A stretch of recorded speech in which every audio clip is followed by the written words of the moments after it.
Good morning, everyone.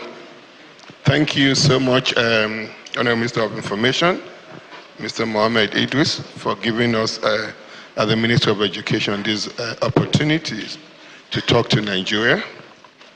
Let me also recognize the presence of the Minister of Aviation, Mr. Festus Kayamo, the Special Advisor to the President on Information and Strategy, Mr. Bayo Nonogar, Special Advisor to the President on Media, Mr. Sunday Dare, the two permanent secretaries that are present here today, the Permanent Secretary of Ministry of Education and Aviation, all head of agencies that are present here today, directors present here, and other senior government officials, and more importantly, members of the fourth realm of our government, the press.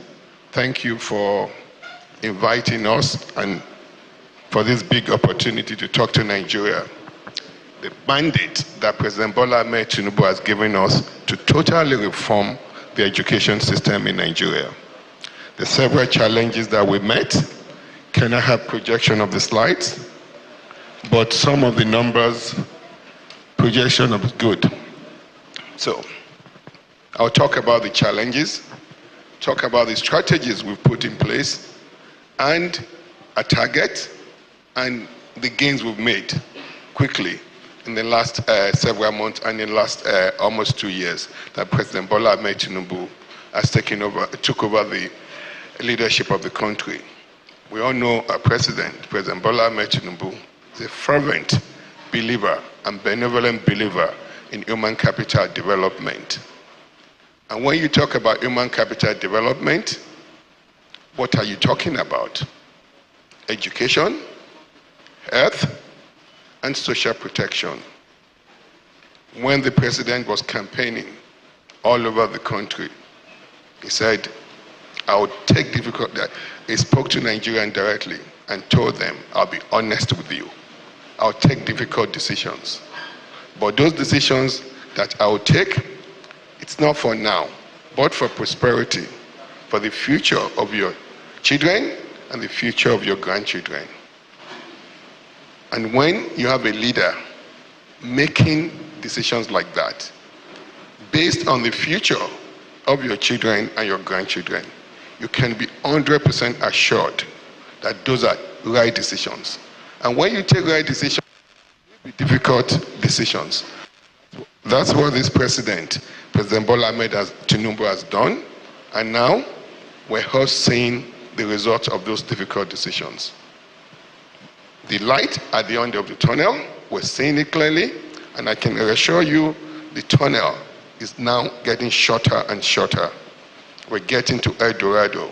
And you saw you heard the Minister of Information just rolled out some of the gains that we're seeing. But these are real gains, not superficialities, not band-aid. But these are gains based on real fundamentals of our economy. Now, I'll talk about education. The several challenges that we've met, but some of these numbers are now better. We have about 60 million Nigerians between the ages of 5 and 14 years old. Of these 60 million Nigerians, 45 million of them are learning poor. What do I mean by learning poor? That means a child that belongs to these 45 million, within the category of the 5 million people, cannot read age-appropriate tests at the age of 10. We have one of the highest burden of children that are learning poor in the country. And we also have an enviable record of having the second highest number of children that are out of school in the world. We need to know our problems so that we can put strategies to clearly and meticulously address these problems. Of these 15 million people that are out of school. 50% of them have never been enrolled in school. 5% of them are dropout, and 25% of them belongs to the Amajiri category. And there's argument back and forth if the Amajiris are really out of school, because they go to school, but they're just not getting Western education. But we have clear strategy on how to take numeracy, literacy, and vocational skills to these Nigerians. Also, looking at a girl child, the female population, we have 20 million adolescent girls today in Nigeria between the ages of 12 and 19. And 6 million of those young Nigerians are out of school. And with a fertility rate of about 103 births per 1,000, we have our population is projected to rise in the next 25 years to 400 million. We have to sprint. Today, we have clear strategies on how to do this, to address all these challenges that have laid before Nigerians. We've come up with clear agenda under our Nigerian Education Sector Renewal Initiative with clear strategic goals, which is moving our nation from a resource-based economy to a knowledge-based economy. We have that capacity. Nigeria has a unique demography in the world. Very unique. Good democracy, good demography that we need to tap. We have a population of 220 million people. Of these 220 million people, 70% of that population, they're below the ages of 30 years. But vibrant, youthful population, dynamic population, eager to learn, eager to work, making changes, both in Nigeria, globally. So what do we need to do as a government is to equip them with the skills that they need. And that's what we're doing exactly at the Ministry of Education, to move our country from a resource-based economy to a knowledge-based economy. Clear strategic goal to reduce the number of out-of-school children, reduce learning poverty, increase skills and human capital development. And we have a clear 3 pillars on how we're going to do this and how we're doing this. Equitable access to basic education that include increased level of literacy, numeracy, and critical thinking with skills. Reducing the burden of our out-of-school children and integrating these kids into formal education, giving them formal education, and beyond formal education, giving them life skills for them to be able to be useful to themselves, to the community they live, to the country and the world at large. The second pillar, increase quality of education and learning outcomes. I'll go into each of our strategies under each pillars. And the third pillar, strengthen governance and management in our education system. With these clear 3 pillars, we have 3 cross-cutting enablers: data and digitalization. We need data. Without data, you can't really plan. We need data to plan, intervene, and monitor outcomes. We've laid out a clear, robust data and digitalization agenda for our education system. We have inaugurated the Nigerian Education Data Infrastructure Platform. We're working closely with the Ministry of Communication, Digital Economy, as well as NIDA.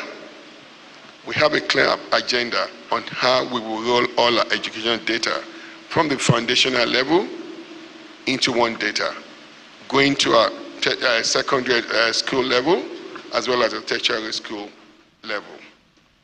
We've also started intense collaboration with our subnational government. We've met with the Nigerian Governors Forum, and we also have a series of meetings that are planned ahead. We've worked to rejuvenate the Commissioner of Education, the State Commissioner of Education Forum. We've met several times. We're queuing them in our agenda as we move along. Also, we're also working, developing renewed partnership with the private sector so that we can all coordinate together, plan together, so that we can all be interventions will be more impactful. Next slide. So, with us that has been said, we've laid out 6 high priority intervention areas. TVET, technical vocational education, is the bedrock of what we're doing now. We have an expansive agenda to move hundreds of thousands of young Nigerians to give them the life skills that they need. And when we talk about technical and vocational education and training now, it's totally different. It's real technical and vocational training. We're adopting the Pareto rule. 20% didactic and 80% practical trainings. When I say Pareto rule, what is success? Pareto is what is success? 80% policy, and 20% policy and 80% implementation. And that's how we can be successful with this expansive TVET agenda. We have clear 4 steps on how we intend to do this. Step 1, we would incentivize our young citizens, Nigerian, to go to seek technical and vocational skills. We will pay them monthly stipend, pay them accommodation to get to where they're going to get the skills. Step 2, the schools that we've identified, 3 clear areas of training. Number 1, the skilled training centers, the vocational enterprise institutes, and the state and federal technical colleges will be the 3 major areas where we will be training these children. We will pay these schools decent tuition fee for each student they train. We want to start a new value chain in a technical and vocational education system. As we pay these schools decent tuition, they'll have more funds to invest in building infrastructures, building workshops, and hiring teachers. It's step 3 of what we're doing. I told you we're focusing on practical training. We've identified the mastercraft persons, the large industries, the medium-sized industries, and the artisans. We will pay these industries, these artisans, per child, per citizen that they train. We will use the dual modality. When these kids enroll in school, dual mode of training, when they enroll in school, they will spend 3 days with ID skill centers at the Mastercraft Person Centers. Spend 1 day for their didactic lectures and spend 1 day in their workshop in their school. We've put plans together. We've mapped all these industries to where these skill training centers are, where the vocational enterprise institutes are, and where federal and state technical colleges are. Do that as well. As we do this training, we've done labor gap analysis. We're not just going to be training people based just arbitrarily. We have clear ideas of the labor gap needs of each geopolitical zone. So we'll be doing targeted training. And one other big thing that we've done, we've reduced the number of trades from like 96 to about 26. With clear targets of what we need today. We've added new trades like CNG conversion and maintenance, solar panel maintenance and assembling. We've also put electric. We're using more of electric vehicles, electric tricycles, electric motorbikes motorbikes. We've added trades like that. And also, as part of our food security, we're putting a lot of emphasis on training in mechanized farming and livestock production. So, step 4. I've told you 3 steps. Step 1, we will incentivize our citizens to seek this technical and vocational education. We will build a new business ecosystem in our vocational schools. And step 3, we will train them very well in those skills as the craft people places. Step 4, as these kids are graduating, we've also put together entrepreneurial grant for the ones that want to start their business opportunity. And all these things that I've said cost money, but I can assure you today that President Bola Ahmed Tinubu, in his fervent belief in human capital development, has given us substantial budget to move this agenda forward. Do we have enough of money that we need? No, but we have a substantial amount of money of almost 120 billion naira that the President has approved for us to move this agenda forward. This Activate program will be launched probably the month of May, at the latest, the first half of June of this year. I've spoken about Activate. We also are putting a lot of renewed emphasis on STEM. STEM with 2 M's. Science, technology, engineering, mathematics, and medical sciences. Today, our universities are training a lot of our children with no life skills. So we're refocusing our education in a tertiary school to focus on areas of needs. Today, we don't have enough nurses in the country. Even if we train 2 million nurses today in the country, there's enough market for them. Let's use our population to saturate these areas of needs. Even if we don't get job here, they'll get job abroad. Those citizens will go abroad, they'll send money to their family. That's a huge direct source of foreign direct investment to the country, giving us well-needed forex. So we're focusing heavily on that.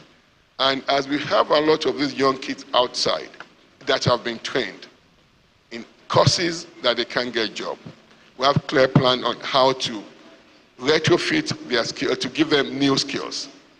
As part of our Tibet agenda as well, that we've embedded in our tertiary, people that graduated from our tertiary schools, institutions, all the final year students, we've developed what we call DTA, Digital Training Academy, to train these kids with skills, give them with skills that they need, that they can service industries.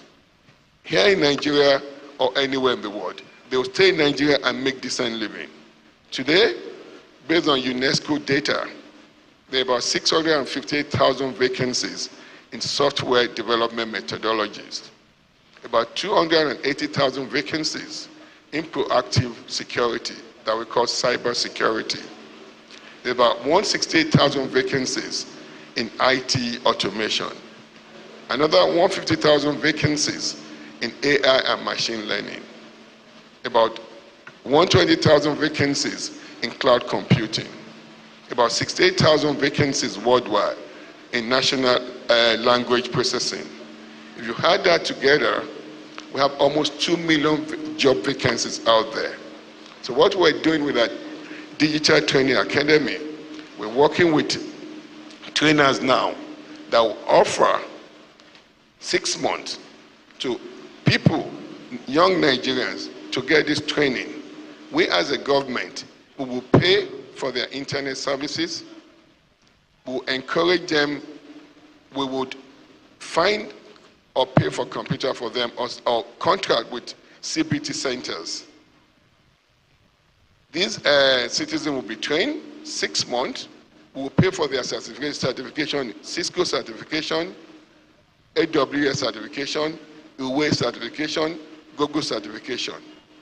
Once they get this international certification, they can sit here in Nigeria apply for jobs anywhere in the world, service a company in Singapore, London, Germany, India, and China, and they'll get very decent pay. $3,000, $4,000 a month. That's not bad pay. So that's a strategy that we want to use to move a lot of our young kids, to give them these digital skills that they need to service the world. That will launch also on or before June of this year. We have clear plans to address our out-of-school children. We're going to do conditional cash transfer. We're working with the Humanitarian Affairs Ministry on how we're going to do this. We're trying to plan the process on how this will be done. We've gotten the NIPSI to join us as well, so that we can now have a register that is clean, and as these funds go to these parents, we know where exactly we're paying the right people. So we have clear plan to address on our out-of-school children. We also have launched a Lumina program for a girl child education. That was launched just last week. That part of our strategy is being led by our Honorable Minister of State for Education. So we have clear strategy on how to increase the number of, to reduce the burden of girl child that are out of school. Now, I spoke to you about data and digitalization. This, we have clear plans. We've met severally with what-known consultants. We're going to use exactly what India has used. India has a robust digital platform that they call India. We've met with the developers of those platforms. We're going to engage them. We'll work to engage them to build that customized digital platform for us, where we begin to take clear foundational education data from JAM, from all our universities, all our polytechnics, NECO data, JAM data, everything will be housed in one platform that we call Nigeria Education Data Infrastructure. And we're building this for sustainability. We have clear funding that we'll continue to use to maintain this data platform. Of course, we're focusing heavily on education quality and assurance.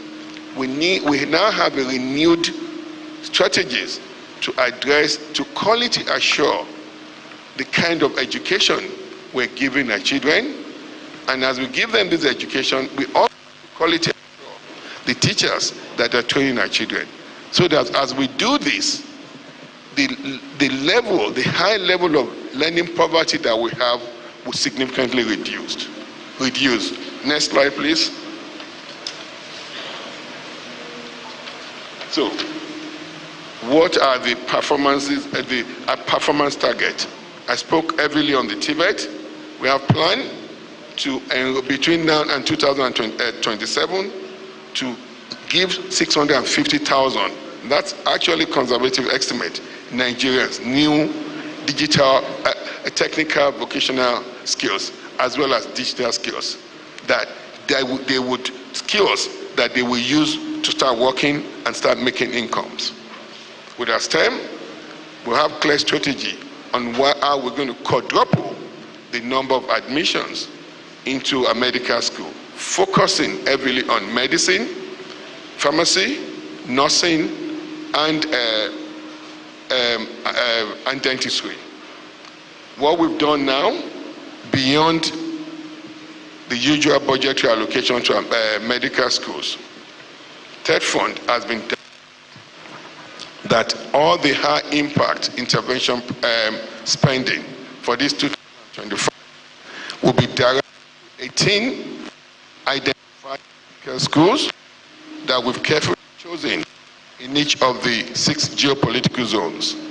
The funding will go to improving student classes, improving infrastructures in their lecture auditoriums, in their lab, and also building hostels.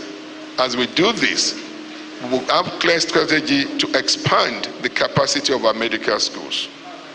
And as we expand the capacity of these medical schools, a major rate limiting step is that they don't have accommodation.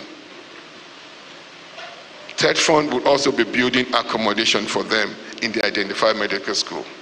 We're also building simulation labs. We'll be building world-class simulation labs in 6 medical schools across the country.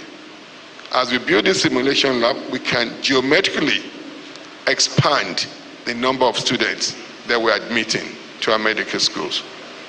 With regard to nursing, we would exceed our quadrupling of admission in the next 2 years. We're engaging our National Board for Technical Education, setting up a lot of monotechnics across the country, focusing on nursing and community health. With regards to our out-of-school children, we have target of moving 10 million citizens, Nigerians, from the street to school. We have clear strategy on how we're going to do that. Today, we're lucky we now have an agency, National Commission for Emergencies and After-School Commission. That's been the law was clearly designed, not just to make policy, but also to operate. So we're moving more resources to these agencies. And also we're collaborating more with our other agencies that are the agencies that have anything to do with out of school. We now have a ministerial committee that is set up as me as the chairman, Honorable Minister of State, as the vice chairman, and with the ES of UBEC, ES of Advisory Commission, ES of Nomadic Education, and ES of Nigeria, NMEC, so that we're meeting and we're actively looking at our interventions and seeing where our results are going, what we need to change and what we need to intervene. I thought I was giving 30 minutes. I don't think I've used up to that. But then, so next slide, please. Next slide. So with regard to our girls' child education, we have planned to move to educate additional 1 million girl child in the country. I've spoken about data and digitalization. I've spoken about quality assurance. Now, in the last 18 to 24 months, what have you achieved? Our achievements are there. Let me see the next slide. We have a TEL fund program, a student loan program is working well.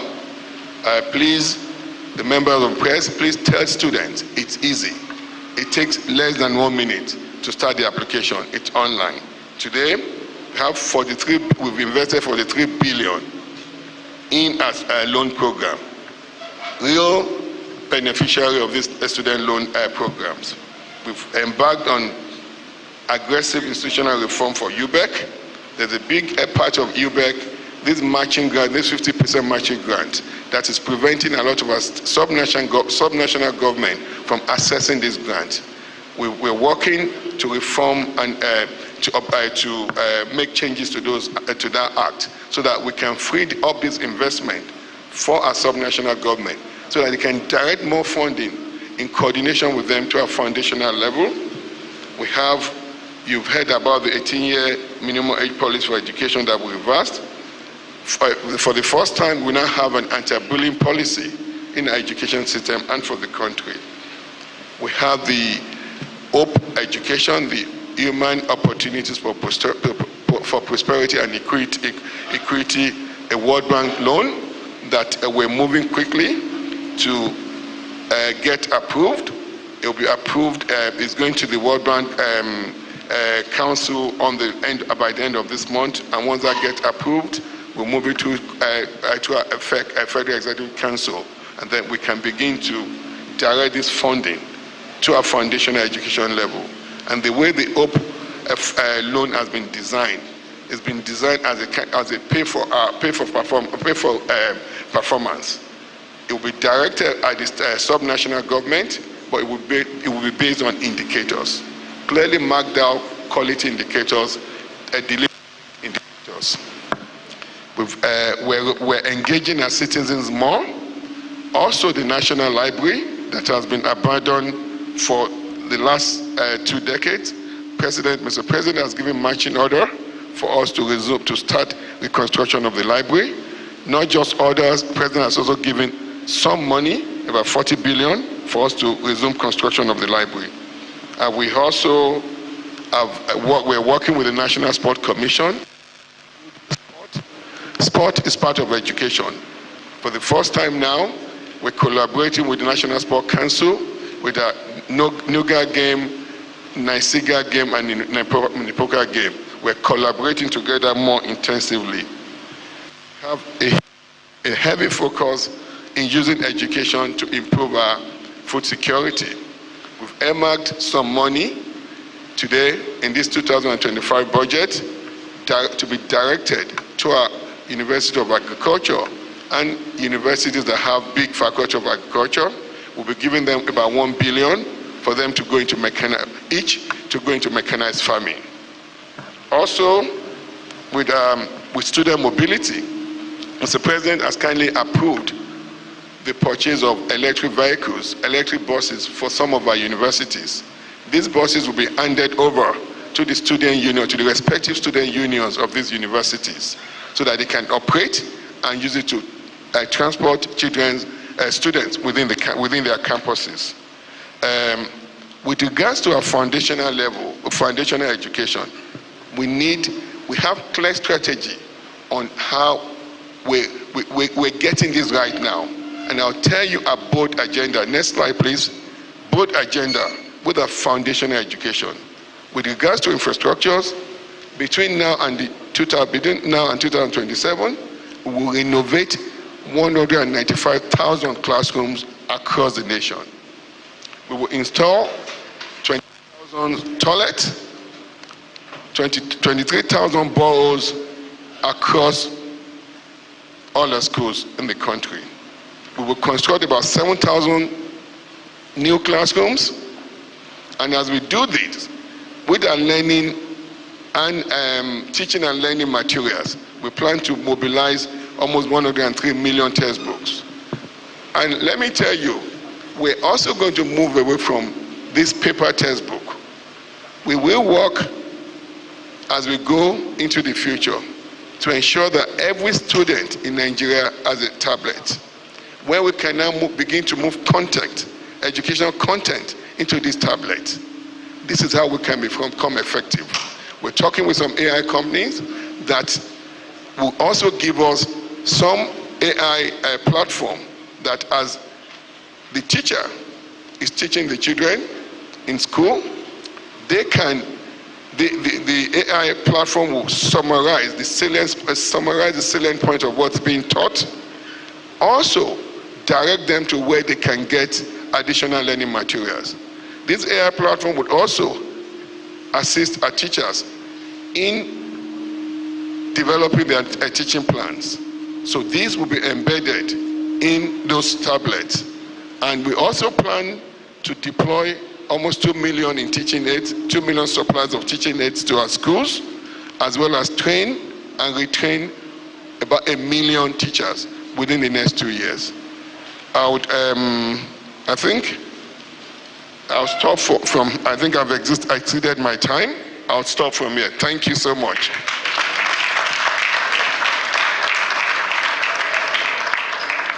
I believe we can make the applause a bit louder for the Honorable Minister.